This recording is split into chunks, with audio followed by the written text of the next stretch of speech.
Hi everybody and welcome back. In this tutorial, I would like to unpack 4 key words that are really central to the characterization and the creation of meaning in our 2 plays, King Lear and Macbeth.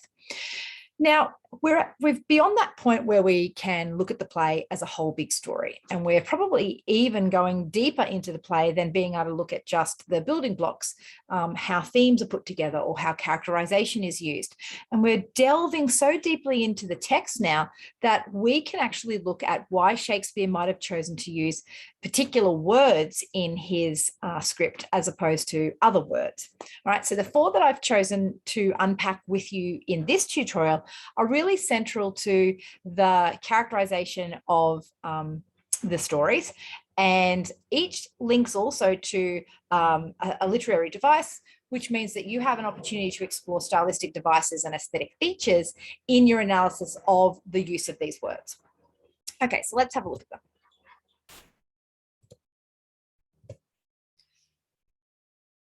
Okay, so the first of the words that I want to unpack is the use of the word weird, which has a really interesting development as a word, so etymology as a word.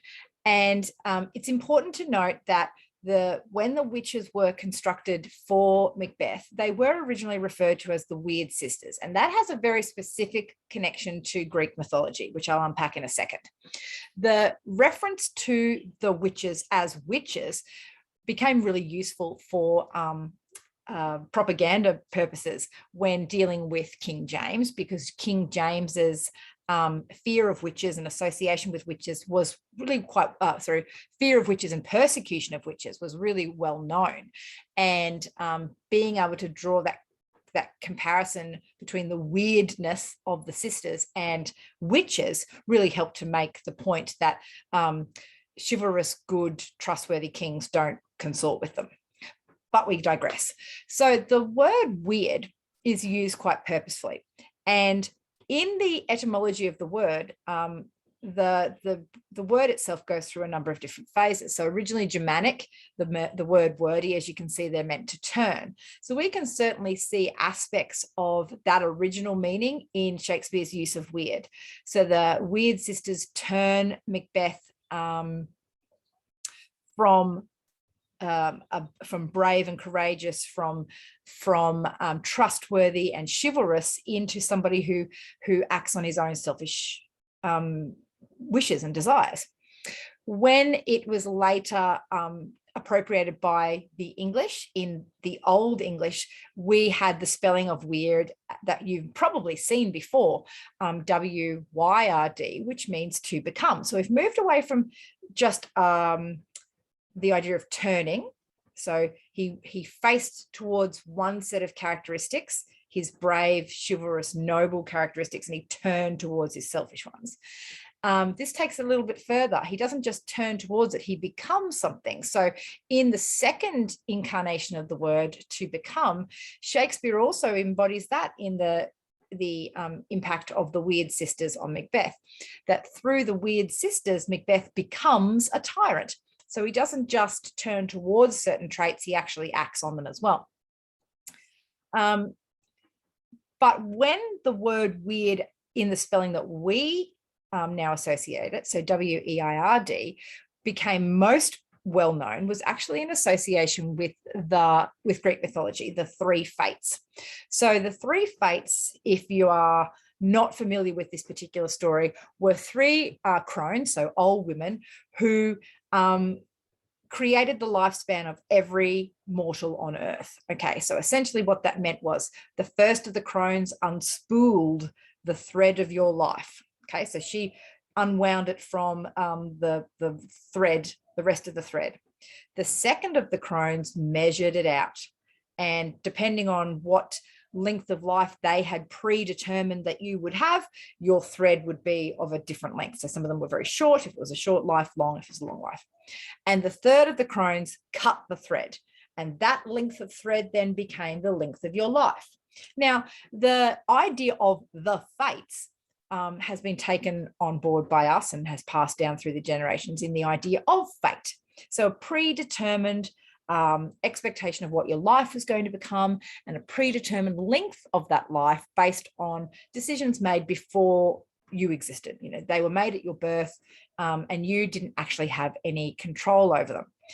Now, the weird sisters, because they were these, they weren't gods, but they also weren't mortal. They were these supernatural beings. In order to be able to measure out the length of a life, must have had some supernatural knowledge, knowledge of the future, knowledge of your fortunes, knowledge of what it was that you would become in order that they could measure your life. So if they measured a really short life, or a life that ended in your 20s, maybe they knew that you were going to go to war, or, you know, end up in a, you know, bar fight or something like that.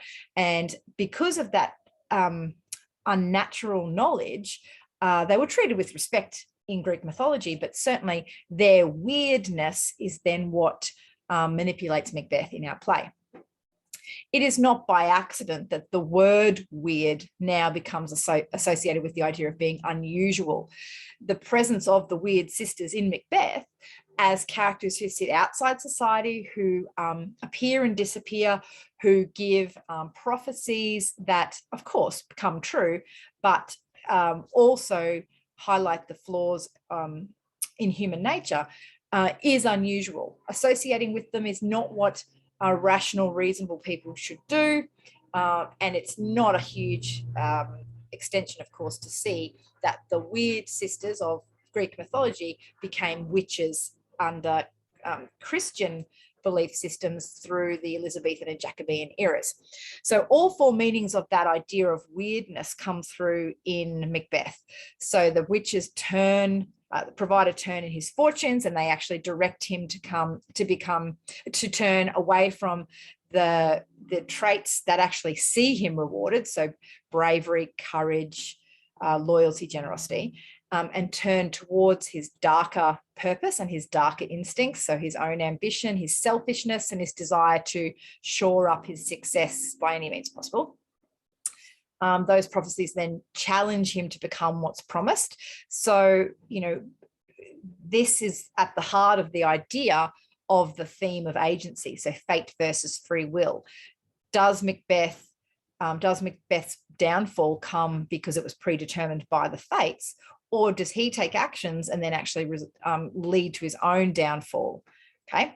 And with their knowledge, they are all powerful, you know, or supernatural and all powerful, and therefore seen as unusual. So we've actually got those, all four of the meanings of the word weird from throughout its etymology played out just in our characters. Okay, so the description of them there is intended to be purposeful. If you were analyzing it in an essay question, you'd be looking at the ways that you could use the different meanings of the word. You would look at the way that you could use the allusion to Greek mythology.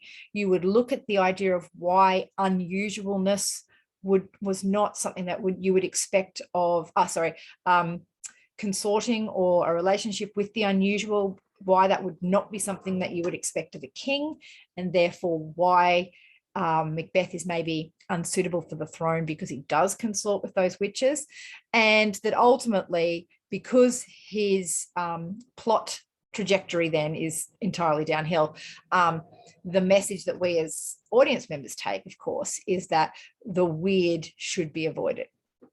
Now, it is also not by accident that the popularity of plays by people like Shakespeare, who reinforced messages like this, led to generations of suspicion about the unusual. So while we certainly had the unusual embraced for the sake of entertainment, we certainly didn't see an acceptance of diversity through most of the next 300 years, certainly in Europe. The weird was to be avoided. Conformity in societal values was generally supported because it protected you, remembering that the weird, the unusual, the mad were often stigmatized and ridiculed as a result. You really didn't aim to be weird if you could avoid it, because you knew that society was going to judge you. We can see, when we view it from the 21st century, that the idea of the sisters being weird actually reflects their marginalization in society. The messages that they offer Macbeth, even if they are selfishly motivated, that they're after some revenge for the way society has treated them, highlight the flaws of man, capital M man, so humankind, and through the flaws of humankind, the flaws of human society.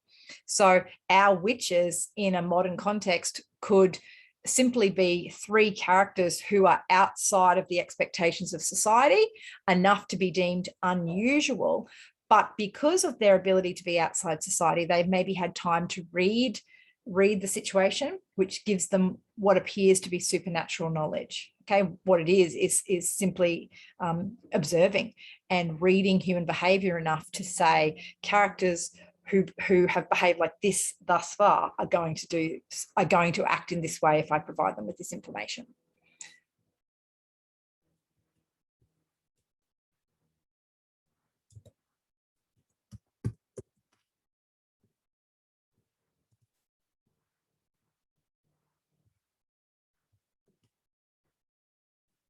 Okay, so the next of our words is also synonymous with Macbeth. And it's specifically the use of the word fiend in Act 5, Scene 8. So it is not by accident that the character who uses the word fiend is Malcolm. And it is also not by accident that the character who he refers to as a fiend is a Lady Macbeth. So let's unpack this a little bit more, because this is part of your understanding of the significance that you can attach to individual components in the play and the range of different ways that you can form argumentation if you understand the significance of things. Okay, so in Act 5, Scene 8, we have the story has come to a head. Lady Macbeth has actually already died by this point. We are on the battlefield. Many of the Thanes have defected to Malcolm and to Macduff's army, which is supported by Seward and the English.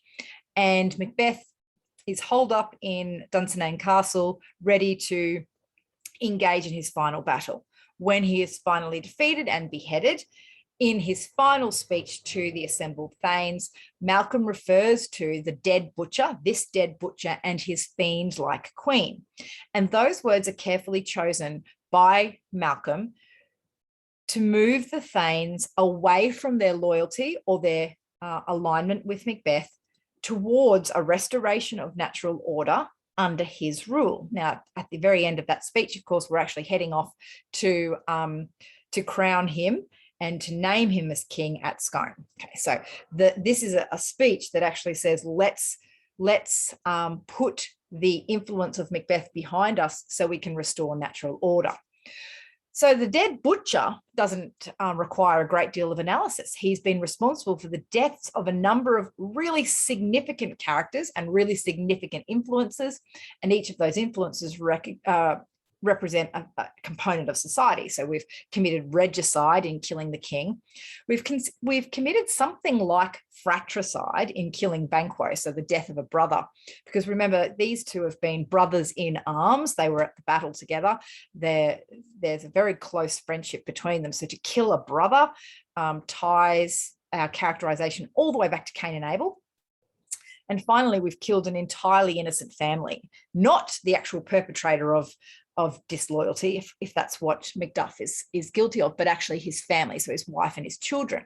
So it's not a huge stretch that Macbeth is referred to by Malcolm as the dead butcher. The fiend-like queen is a really interesting choice, and it suggests quite a lot about how an audience should read Lady Macbeth and her influence. So the first thing is the word fiend is originally from the Germanic, like weird was. And like the word weird, it's undergone a few different appropriations in its etymology to eventually mean enemy. All right, so we've gone from it being its original meaning, which was devil or demon, to our understanding of it now that you are a obsessed with something in particular, and that you're an enemy to reason. Okay, so there's both elements of those are present in Lady Macbeth. So why might Malcolm have used a word like fiend, meaning devil or demon?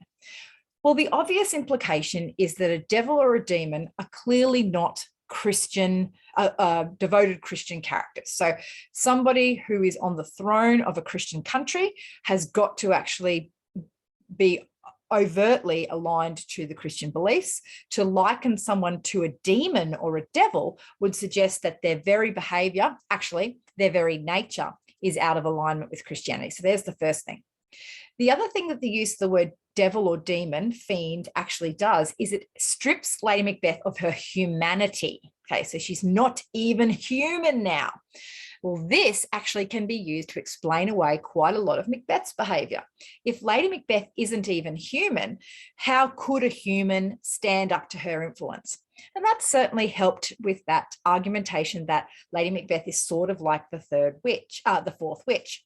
They were supernatural and she is not human. So there's a similarity there.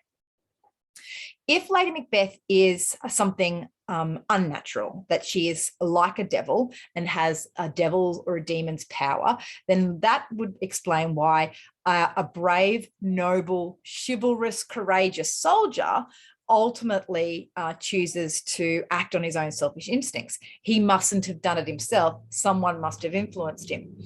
And that's a really good point to be able to make if Lady Macbeth was responsible for all of his actions, which of course she's not. However, we don't want any sympathy for the Macbeths by the end of this story. Malcolm needs the Thanes, who henceforth will be known as earls, to align with him completely. They need to align not only with him physically, but also with his ideology. And that means we can't have any sympathy for either Macbeth or Lady Macbeth.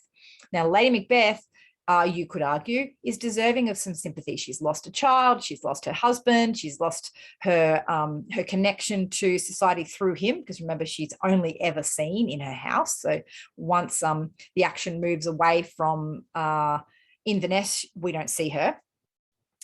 And we could feel sympathetic for her. Well, Malcolm's not going to want that. So it's really important that we dehumanize her, that we recognize that she is not Christian, that she is aligned with a butcher. So again, his actions aren't allowed to have any reason behind them. He is someone who has hacked and killed with sort of like an animal ferocity, not someone who has engaged in battle or has taken lives in some kind of lawful or condoned way. So when Malcolm uses that at the end of the play, it is to restore natural order by recognizing that her influence is unnatural. So restore natural order by recognizing that her influence is unnatural, that she has been dehumanized as a character, to help to explain why a previously chivalrous character, Macbeth, would choose to behave in the way he has, to ensure that no one feels sympathy for Lady Macbeth or Macbeth, despite the fact that there could be reasons that you would feel that. And so that ultimately, in order to resolve the confusion and the disruption of the storyline, everyone sides with Malcolm at the end of the story. All right, so that's an important word to recognize. Its significance to contextual to the context, Jacobean Christian society, to the plot that it happens right at the end, to the characterization of Lady Macbeth, Macbeth, and Malcolm.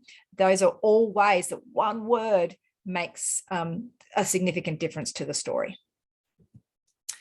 Okay, so the last two words I want to look at actually go kind of hand in hand, and they're the words villain and knave. Now, the word villain is used about 36 times in King Lear, most of them by Gloucester and most of them in one scene. So its use is quite significant. It is also used in Macbeth, far less overtly. And why I'm pointing this out, that it's used in Macbeth, is that what we actually have instead of the use of the word villain or villainy is a reference to all the things a villain is not. Okay, so just put a pin in that for a second. So originally this word villain simply referred to someone who was uneducated. It was someone who worked in a villa, and so they were just a rustic, like a farm worker. The word villager is probably what we would now understand is the closest word in etymology to the original word villain. So someone who just worked outside or worked in a house. However, because there was an association that a villain, someone who was a rustic who worked, was probably not educated, the word then took on a meaning that was anybody who behaved without chivalrous qualities. So if you had access to education, be it through the church or through a tutor or through life experience, then you knew to behave with chivalry. So that's with the behaviors of generosity, courage, loyalty, hospitality, kindness. And to choose not to behave with those qualities would suggest that you were either ignorant that you should, so you were uneducated, or that you were actually not a good person. So the word villain then came to mean someone who knows the difference between right and wrong and chooses to behave immorally.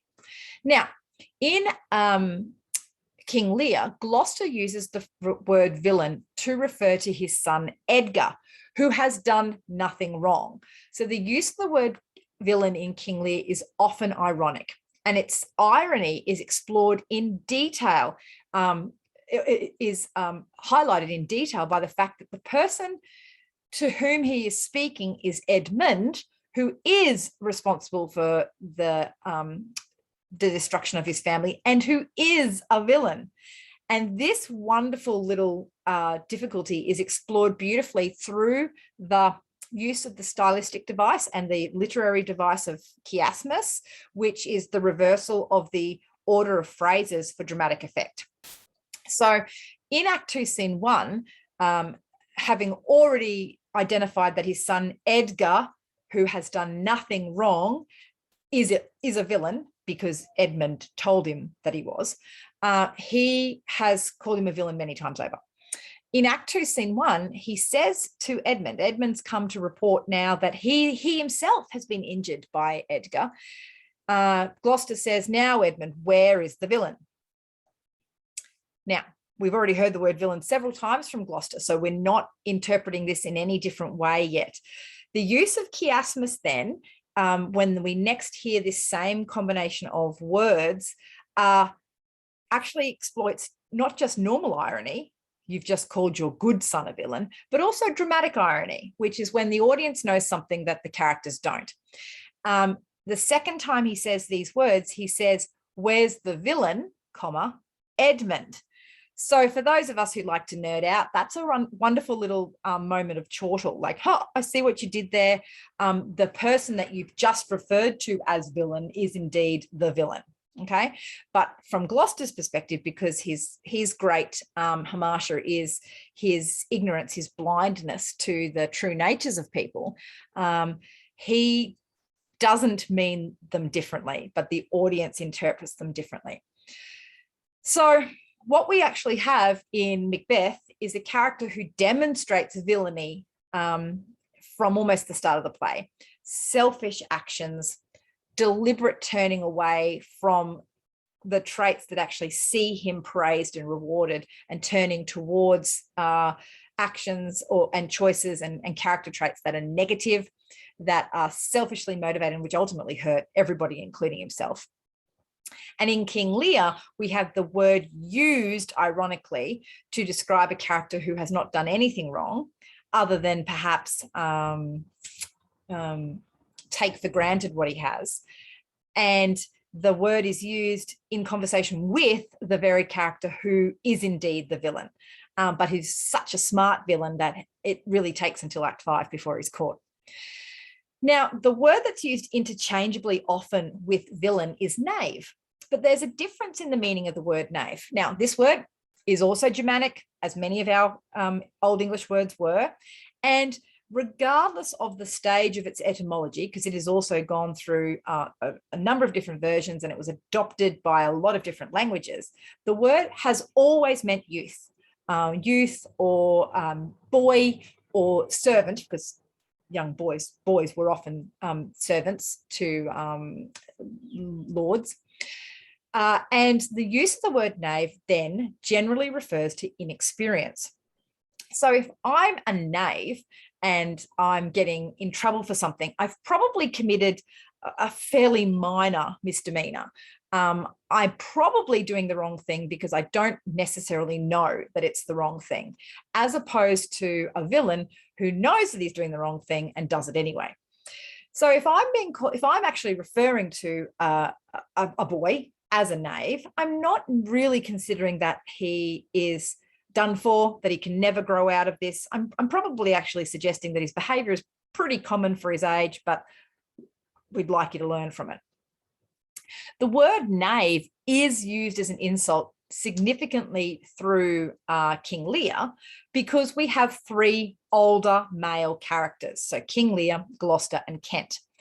The use of the word knave to describe any of those is an insult, because what we're actually talking about is men in their 60s, 70s, or 80s who are being referred to as teenagers. We're suggesting that their actions are marred by inexperience, that they're too silly and young and immature to know better. So you can imagine how insulting it would be in the case of Gloucester to have your beard plucked, to be called a young knave by people who are younger than you, who have done less with their lives than you have, who are less trustworthy than you are. And so its use, while generally suggesting less significant misdemeanors, would be considered a great insult to an older man. So the fact that these words are used, the fact is these words are used, and they are used quite deliberately because it makes our characters react. So when Gloucester is using the word villain, he is responding at heightened emotion. He is calling a child that he has never had any reason to doubt a villain simply because his other child told him it was true, and never does he think that that might be a bad idea.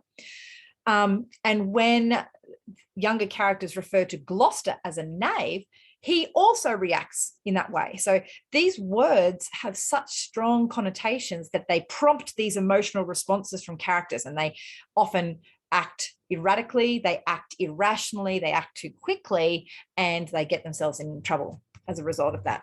In Gloucester's case, he comes up with some really fabulous insults, as does Kent, who is also an older gentleman, when referring to younger men. The very fact that they come up with some really fabulous insults rather than simply calling people knaves is ironically an example of their education experience and their long lives. But rather than saying, well, look what I can do, they just react emotionally to the word knave. Okay, so there are actually a lot of words that are used quite specifically by Shakespeare in the text for a particular purpose. They are some of the ones that we've talked about here, but they're not limited to those four. There are words like monster or monstrous, which are used really specifically in Act 4 and Act 5 of Macbeth. There are references to things like darkness and all the different ways that we could refer to darkness. And those are used they are used symbolically. So we're going to unpack those words, a word like darkness, in a specific tutorial around symbols. But as you're going on and reading now, if you come across a word that's used more than once, and not necessarily in quick succession, just used more than once in the text, used in such a way that the fact that a particular character uses it, or the fact that a character uses it repeatedly, or the fact that a character uses it to refer to the same character all the time, means that it's something that you can then explore. Do a little bit of research into the etymology of words. Explore what the word might have meant. Shakespeare's not the only person to have employed words because of what they used to mean and what they now mean. He's not the only one to exploit these conventions in the namings of characters, for example. The same thing has been done in Disney films, so that something like The Lion King, which we know is an adaptation of Hamlet, the naming of the characters actually picks up on the Swahili meanings of the words to describe those characters. So if you were to look at the meaning of Zazu's name, Simba's name, Mufasa's name, and Scar's original name. So Scar is just colloquially known Scar. He actually does have a name. Each of those words actually tells you something about the character. Okay, so these are language tricks used by authors to position audiences, and you as an analyst can actually explain that usage and how audiences are positioned. Okay, so until next time, see you later.